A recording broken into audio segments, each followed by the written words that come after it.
Jeremy Clarkson a spus că este cel mai frumos drum din lume, dar Transfăgărășanul nu a fost construit pentru turism sau frumusețe. A fost construit din paranoia. Nicolae Ceaușescu, înspăimântat de invazia sovietică a Cehoslovaciei în 1968, a ordonat construirea unui drum care să permită armatei române să traverseze Carpații rapid.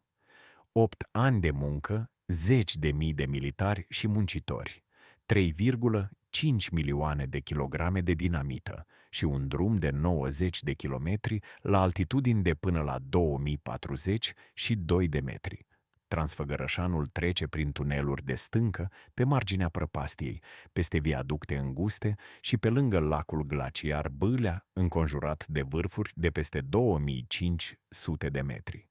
Deschis doar vara, între iulie și octombrie, drumul se închide sub zăpadă 6 luni.